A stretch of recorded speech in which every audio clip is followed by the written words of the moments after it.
right? So the problem is not just that this family is historically a white family, a bourgeois family, a heteropatriarchal family, a settler family, right? The problem is also that it's a privatized site of social reproduction, and that's why it's so hard to dislodge, and that's the site of its functionality and why it keeps sort of perpetuating itself. So where am I?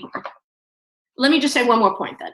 So a dialectical approach to the family and family abolitionism has to recognize the contradictions at the heart of the family in the US today, right? Because everything that I've said about the family doesn't. I just want to remind people, I'm sorry, I was dealing with an issue with one of my streaming sites. Apparently I'm not live on Odyssey, so sorry for everyone who wants to watch on Odyssey.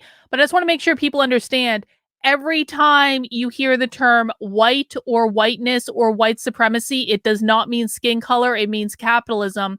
Every single time, there is no instance, there are 0 instances in which socialists use the term whiteness, white supremacy, anti-racism, etc., anything that sounds like it's about skin color. It is not about skin color at all. It is always about capitalism, okay? So you need to start, when you're watching socialism, you need to start learning how to interchange those words in your head. So if she says white, the white nuclear family, capitalist nuclear family, every time.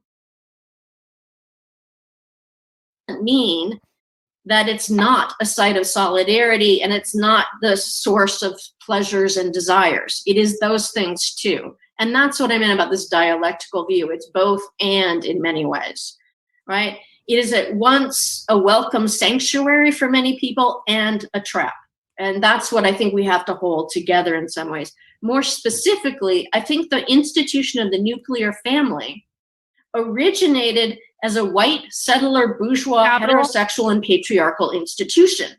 And it was then imposed by the state, society, and capital on the formerly enslaved indigenous peoples, waves of immigrants, right? But it has also served those groups as a kind of fence against the state and society and capital, a fence against a racist state and a racist society. Hang on. Alexa says, do you think that the uninitiated socialists take the term white literally, though? No, I don't. I know it means capitalism, but a lot of young kids LARP socialism and parrot the language.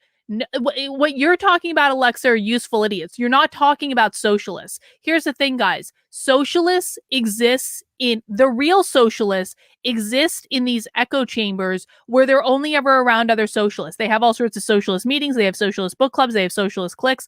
I promise you that it is not the left who is confused about white meaning capitalism. They use it in that context all the time. Just go on to Twitter, go X, whatever, X, the platform formerly known as Twitter, which I will always call Twitter. Go on to Twitter and just search for the terms whiteness, capitalism, and see how many tweets come up that literally have whiteness and capitalism in the same sentence. The left completely understands this. Who does not understand this is the right. The conservative right are the ones that perpetuate the idea that whiteness is about skin color. It's not coming from the left. It's coming almost exclusively from the right. This is why the left runs headlines like in the Los Angeles Times that calls Larry Elder the black face of white supremacy. Trust me, they're not confused. They're flat out saying that a very black man can be a white supremacist. And they've done this over and over and over and over and over again. It's not the left that takes this term literally. It is the right that takes this term literally and then misdefine it in popular culture. Yeah, they call Vivek a white supremacist too. They call Vivek a white supremacist fascist. Want to know why? Because fascism means capitalism. I have videos of socialists saying that fascists are free market capitalists, and Vivek is one of the ultimate capitalists at the moment. They really do not like Vivek at all.